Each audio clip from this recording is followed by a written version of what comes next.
तपस्या से, जप से, योग से, यज्ञ से, पाठ से, पूजा से श्री कृष्ण उतना प्रसन्न नहीं होते जितना अनन्यता से होते हैं। ये सब ध्यान रखो।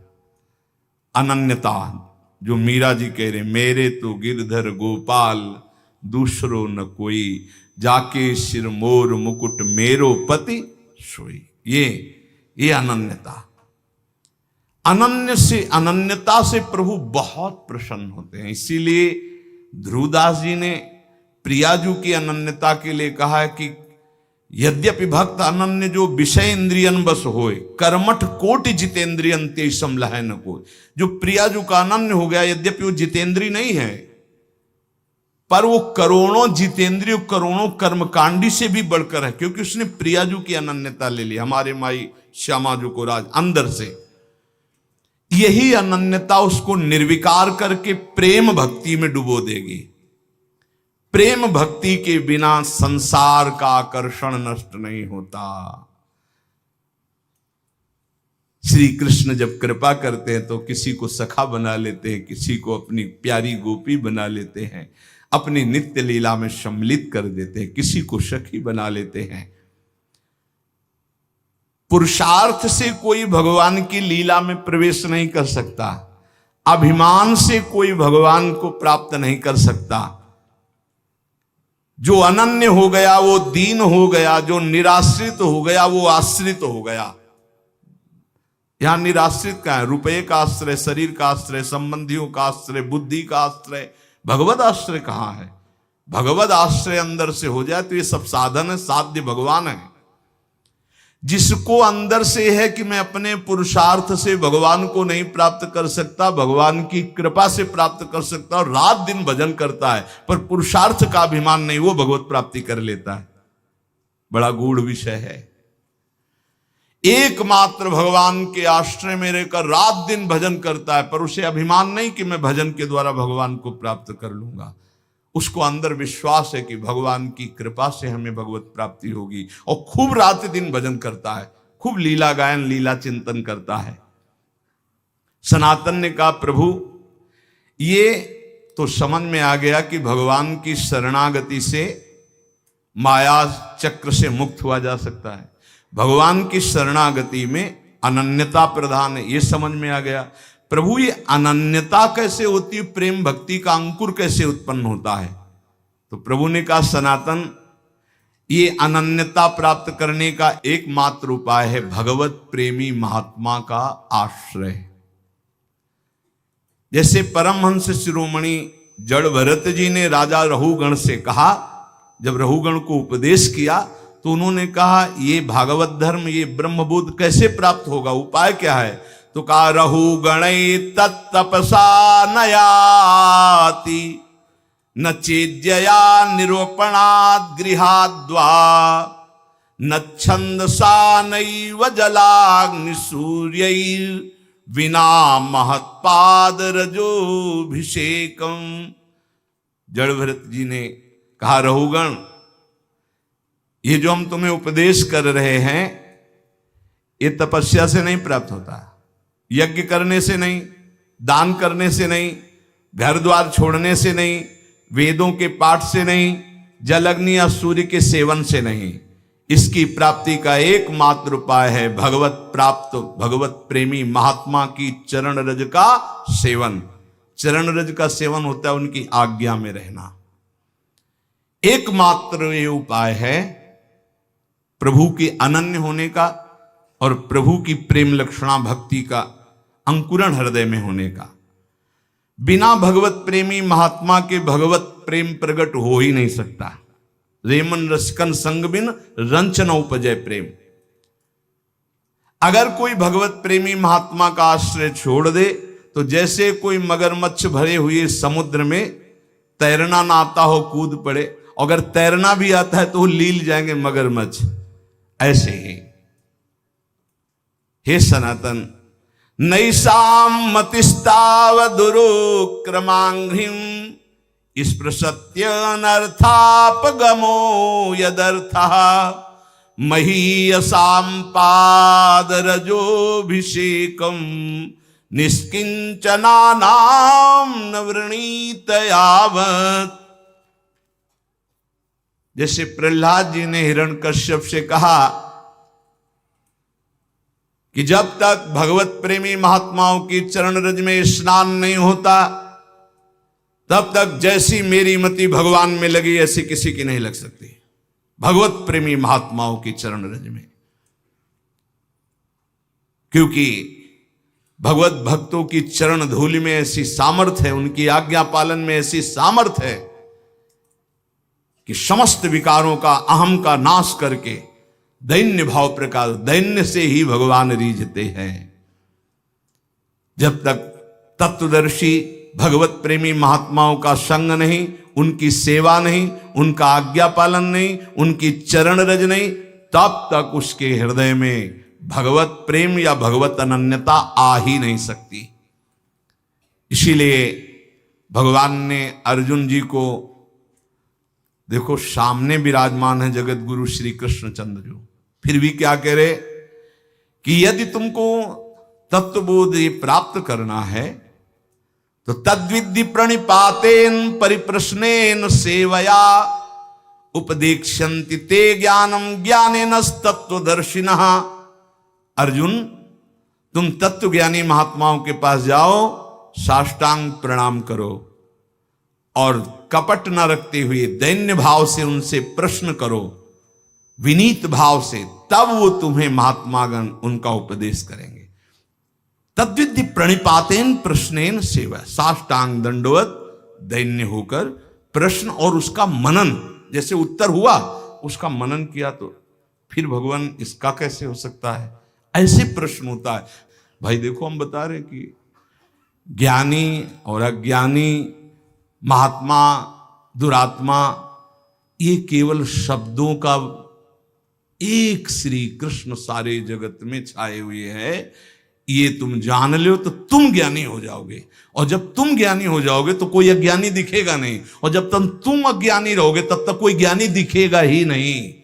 पापी को सब पापी नजर आते हैं, राम भक्त को सब राम नजर आते हैं, श्याम भक्त को सब श्याम नजर आते हैं, काम भक्त को सब कामी नजर आते हैं, ज्ञानी को सब ज्ञानी नजर आते हैं, अज्ञानी को सब अज्ञानी।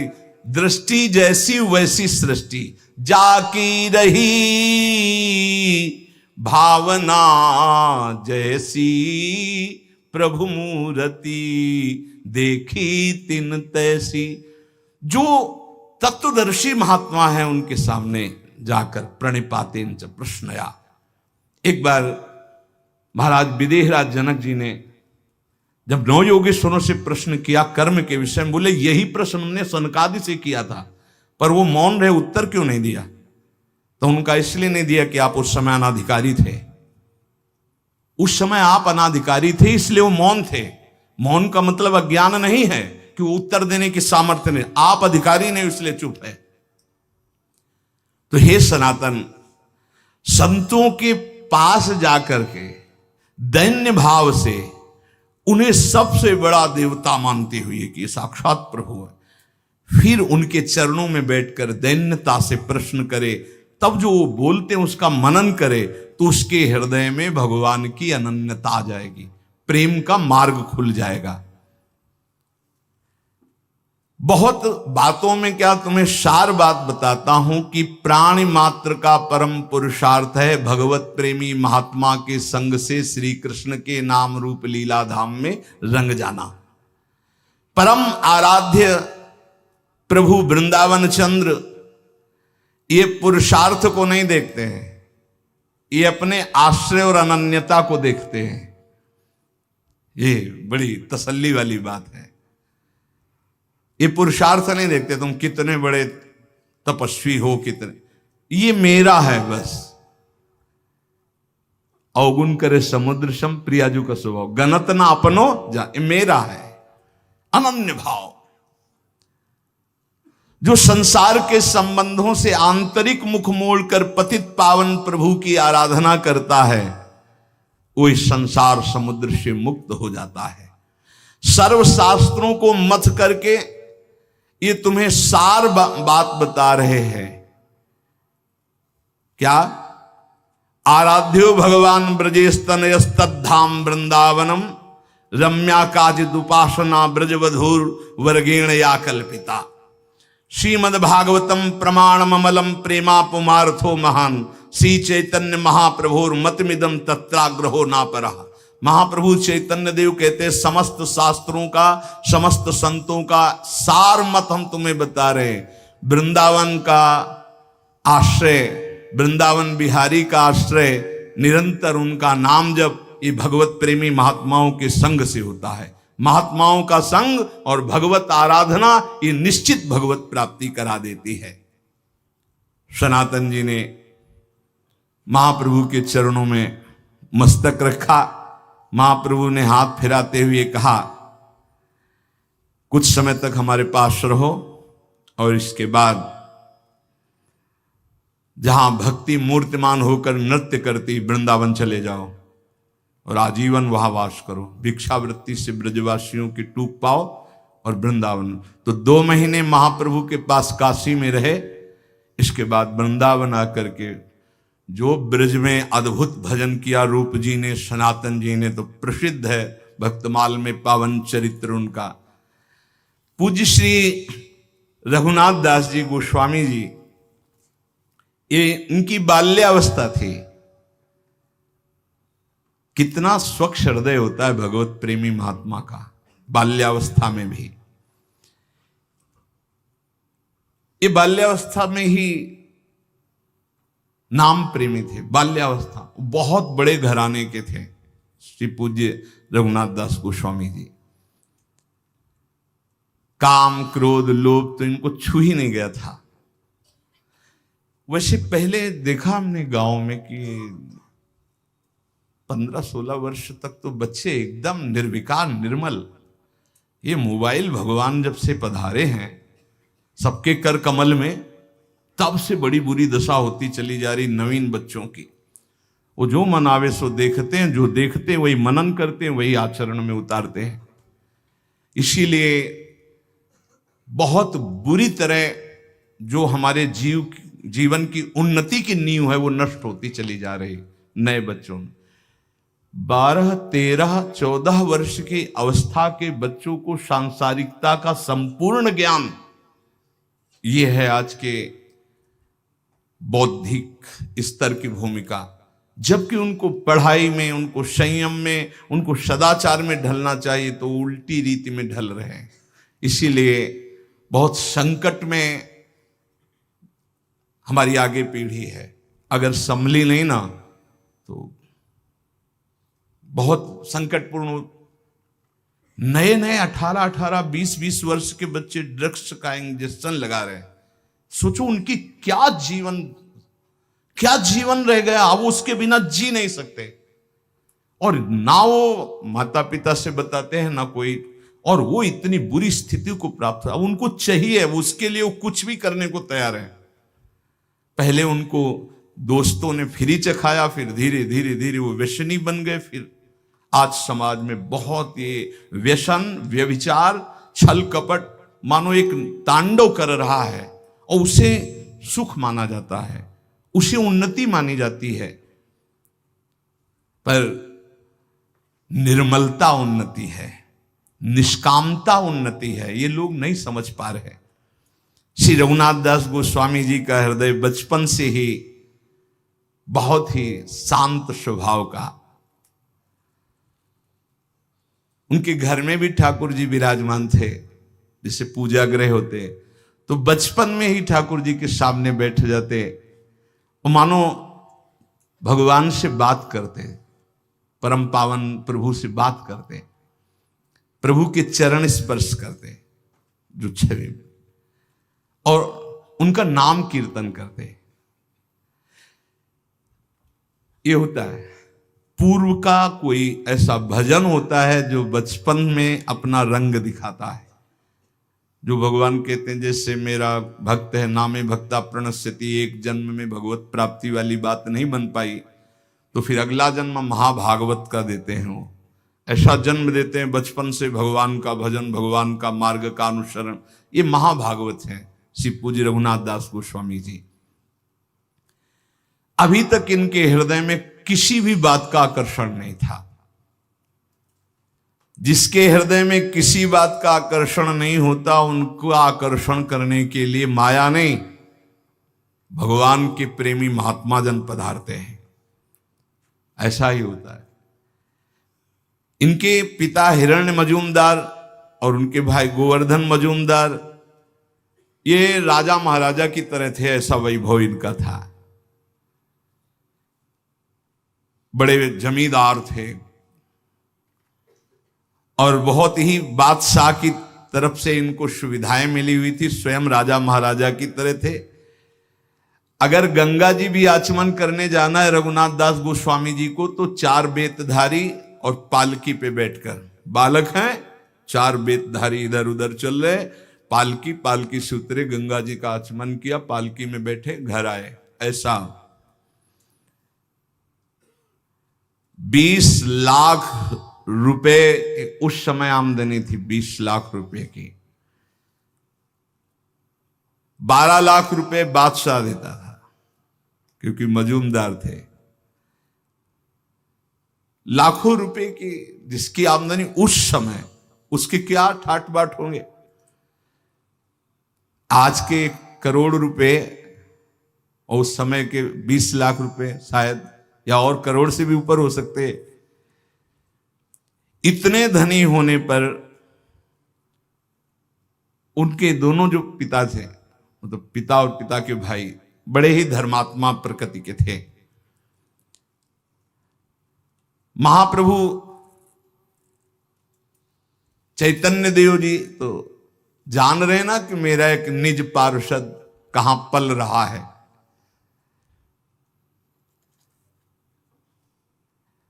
कभी कभी ठाकुर हरिदास जी जब उधर से जाते थे तो उनके यहां जाते थे, वो भक्तों का सम्मान करते थे। हरिदास जी की नाम निष्ठा देखकर रघुनाथ दास जी के नाम में प्रीति हुई थी, तो बचपन से ही कृष्ण कृष्ण कृष्ण। महात्मा रघुनाथ दास जी बाल्यावस्था में इतने तेजस्वी थे कि जो देखता वो लुभायमान हो जाता। लावण्य ऐसा, आकर्षण ऐसा, नाम जप का ऐसा, गंभीर स्वभाव, बहुत कम बोलना, ठीक किसी को उत्तर न देना, क्योंकि नाम जब छूट जाएगा अगर ठीक से ज्यादा बातचीत करेंगे, कम बात करना। बहुत अच्छे कृपा पात्र जन होते हैं जो ज्यादा बातचीत नहीं करते। राधे राधे, कहां जा रहे हो, क्या है, क्यों न राधे राधे भी बोलना, अंदर बोलना है राधे राधे, चुपचाप निकलो, ये संसार है। राधे राधे बोल रहे हैं, हाँ हम अंदर से बोल रहे हैं, तुम बोलो 2 बार, हम हर श्वास बोल रहे हैं राधे राधे, आगे बढ़ो। अगर कोई बड़ा पूज्य आता तो साष्टांग दंडवत करके चुपचाप एक तरफ बैठ जाते। बड़ी नम्रता, मानो स्वर्ण हो और उसमें भी सुगंध हो, ऐसे थे रघुनाथ दास जी। कोई ऐसा नहीं था जो इनको देखकर मोहित ना हो जाए, गले से लगाना ना चाहे बालक। अब तो कुलगुरु बलराम आचार्य को संस्कृत पढ़ाने के लिए रघुनाथ दास जी अपनी जो ग्रंथ पोथी उनको लेकर आचार्य के घर जाते और पोथी रख देते, हरे कृष्ण कृष्ण कृष्ण कृष्ण। नाम में इतनी प्रीति, पढ़ने में रुचि नहीं होती कि इन सब का सार है नाम, बस नाम नहीं। ये देखो बड़े महापुरुषों को होता है, आप अनुकरण ऐसा ना करना कि पढ़ाई के समय तो नाम ही हम जपेंगे और इस समय और अन्य समय उद्दंडता। ये हर समय भगवदानंद में डूबे वाले अवतारी महापुरुष हैं। सरल स्वभाव कोमल प्रकृति पर रघुनाथ दास जी के हृदय में हरिदास जी का बहुत बड़ा प्रभाव पड़ा। नाम प्रेमी जो ठाकुर हरिदास जी, जिनकी पीछे चर्चा सुनी, इसीलिए वो किसी समय भी नाम नहीं छोड़ते थे। बाल्यावस्था में कभी कभी वो गुरुदेव के पढ़ाने पर भी खड़े हो जाते और नाम कीर्तन करने लगते, भावावेश आ जाता। वो देखते रघुनाथ दास जी की नाम प्रियता, मन ही मन सोचते कि ये तो कोई अवतारी पुरुष है जो इतना नाम जापक है। जब उनकी अवस्था थोड़ी बड़ी हुई तो वैभव तो खूब था ही, पर उनका मन किसी भी वैभव भोग में नहीं लगता। उनका हृदय ये लगता कि भागो भागो यहां से। ये ऐसा ही होता है, ये पूर्व का होता है, ये विचारों का नहीं होता है कि उनके विचार आए फिर वैराग्य ले लिया, ऐसा नहीं होता। ये पूर्व की धरोहर होती भजन की, वो भगाते हैं, ऐसा होता है। तो भागो भगवान की तरफ, भागो भगवान को प्राप्त करो। रघुनाथ दास जी के हृदय में जिधर देखते हो सब काटने को दौड़ता वैभव। भागो, कहां भाग के जाएं, भागो, बस वो अंदर होता है, भागो असरण शरण की शरण में भागो। मन ऐसा व्याकुल हुआ कि स्वच्छंद नाम जप करूं, भिक्षा मांग के पाऊं, भागूं, ऐसा अंदर से आया। ये सोने के चांदी के ठीकरों में जीना अब मुझे अच्छा नहीं लगता। प्राणों की बाजी लगाकर अब इस बार मुझे इस जेल से मुक्त होना है। ये जो धन वैभव की जेल है, उनका मन तड़पने लगा कि थोड़ा तो किसी महात्मा का संग मिल जाए, मेरा बल पक्का हो जाए।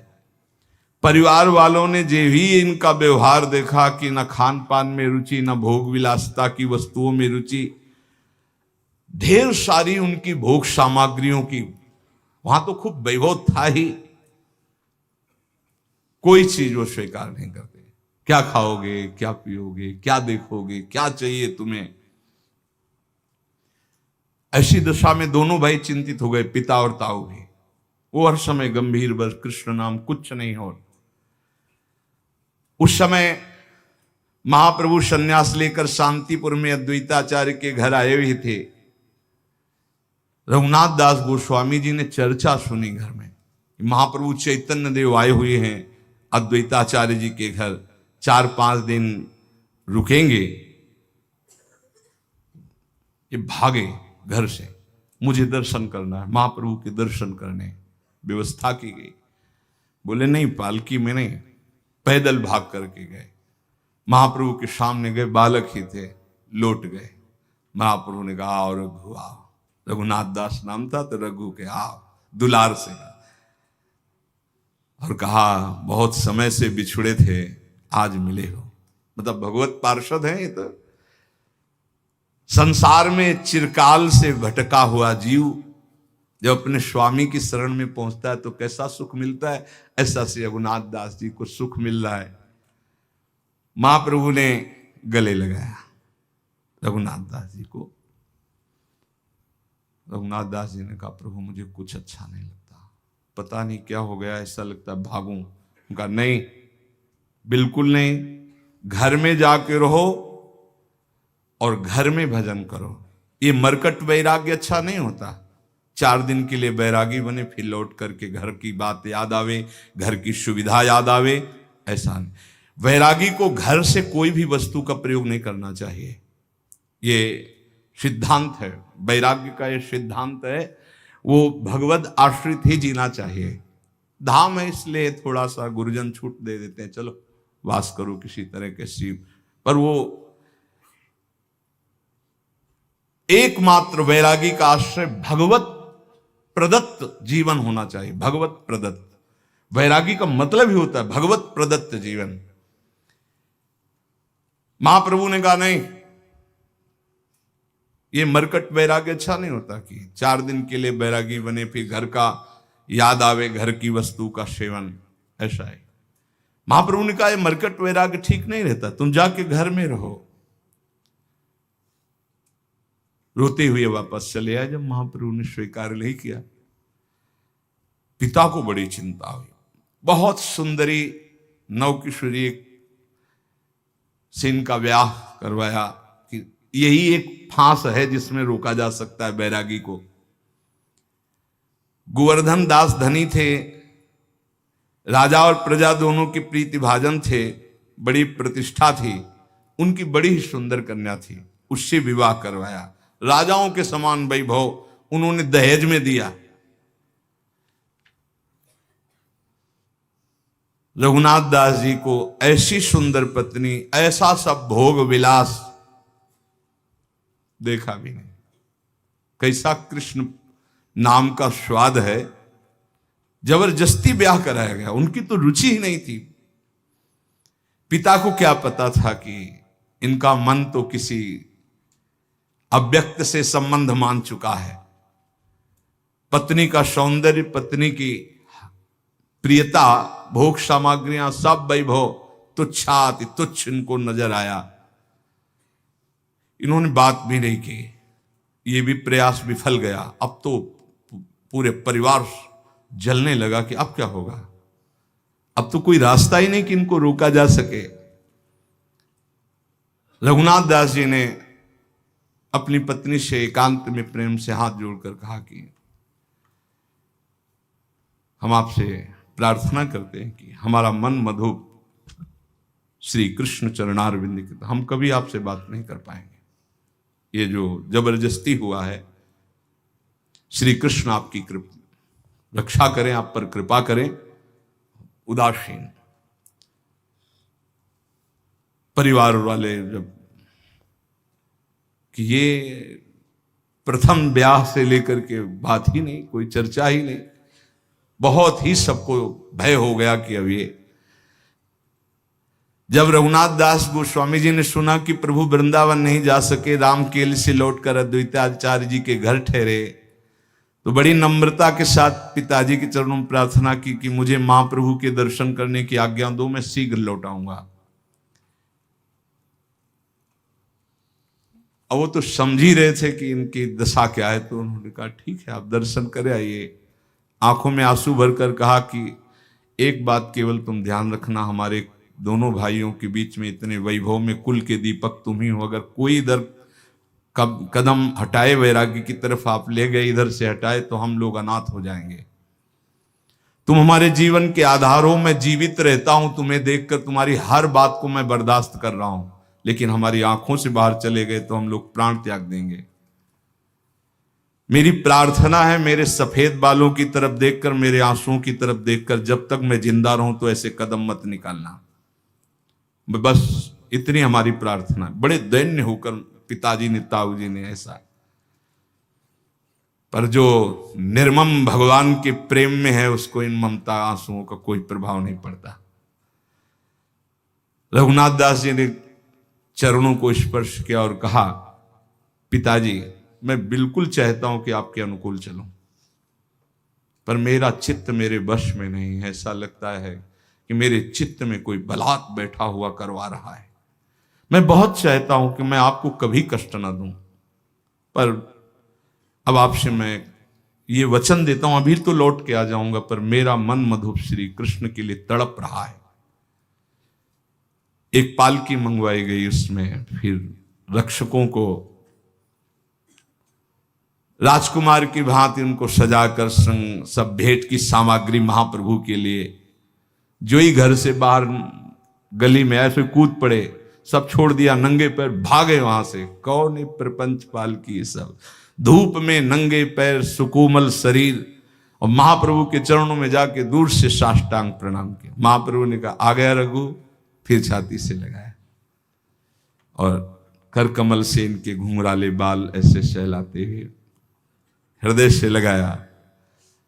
तुम धूप में अकेले क्यों आए, तुम्हारे साथ रक्षक नहीं आए, पैदल क्यों आए नंगे पैर?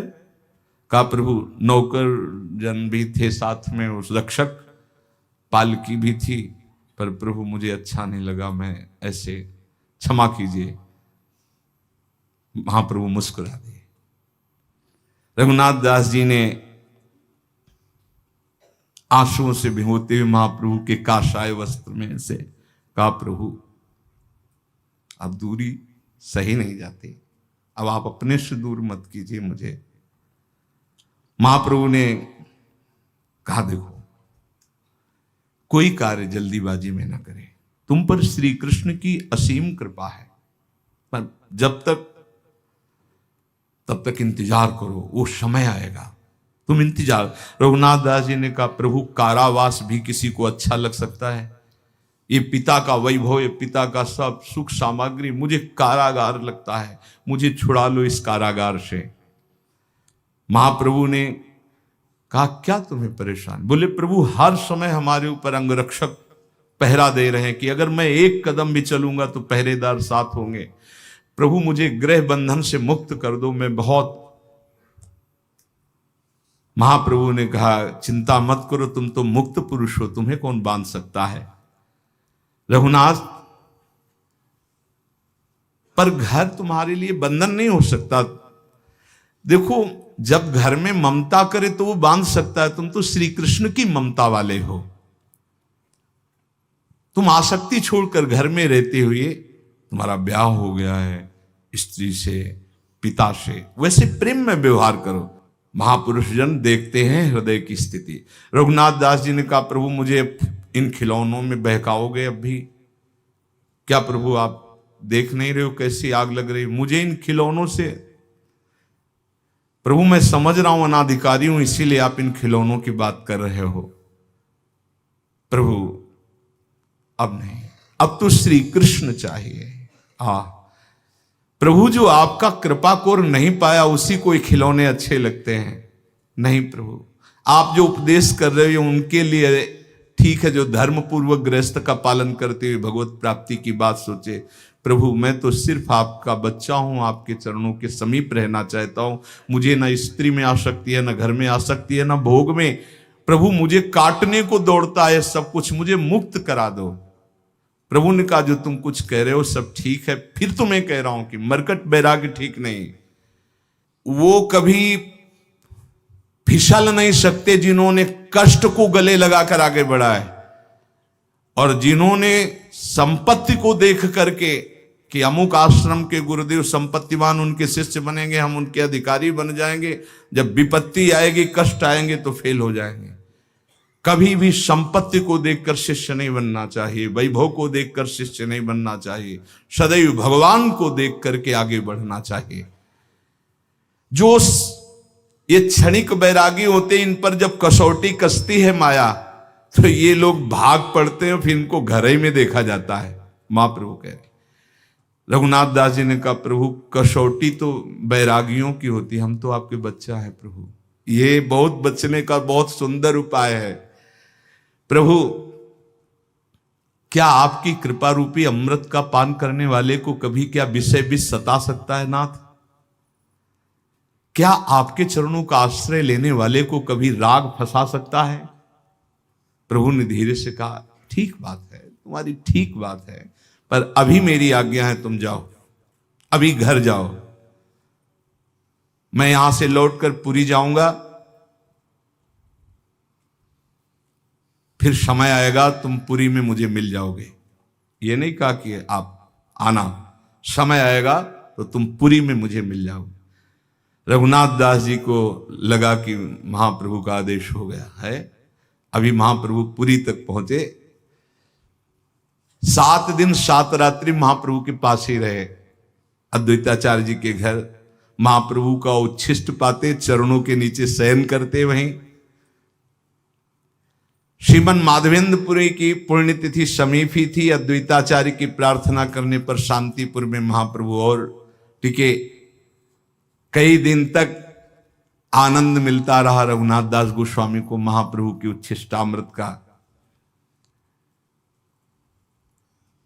महाप्रभु फिर वहां से जब चले तो रघुनाथ दास गोस्वामी जी रोते हुए घर आए। मजूमदार जी ने समझ लिया कि अब ये हमारे हाथ से गए, अब ये हमारे वश में नहीं। कड़ा पहरा लगा दिया कि अब तो प्यार की जरूरत नहीं, अब शासन की जरूरत है। 1 मिनट के लिए भी 10 छड़ीदार साथ, शयन, लघुशंका, शौच, कहीं भी बाहर, स्कूल जाना बंद, विद्यालय संस्कृत के जाना बंद, पालकी में बैठाल करके आचार्य को घर बुलाते, पैसा था यहीं पढ़ो, पूरी व्यवस्था। रघुनाथ दास जी जब इतने बंधन में कुछ दिन रह रहे थे तो किसी वैष्णव के मुख से सुना कि महाप्रभु वृंदावन से होकर जगन्नाथपुरी में आ गए हैं। बस उनके हृदय में छा गया। महाप्रभु ने कहा था जब मैं पुरी आ जाऊं तो पुरी में समय आएगा तब तुम मिलोगे, भागो यहां से भागो, ऐसा उनके हृदय में आया था।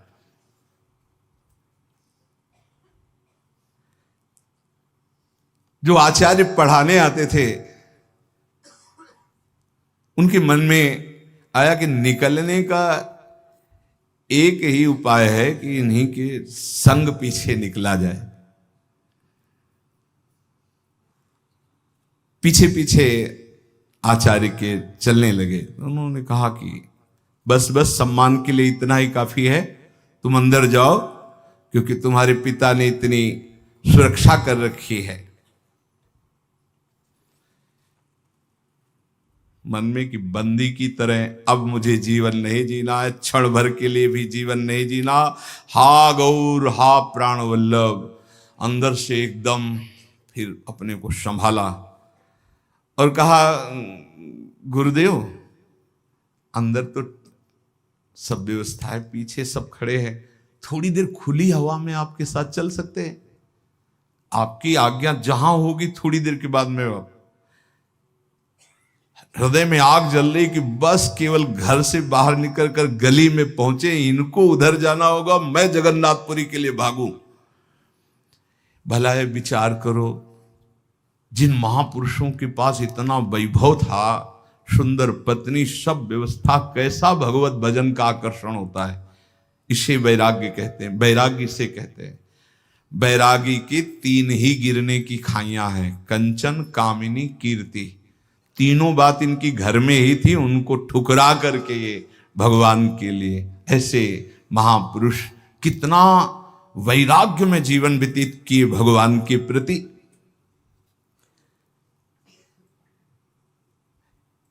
रघुनाथ जी जैसे कोई बावरा हो गया हो,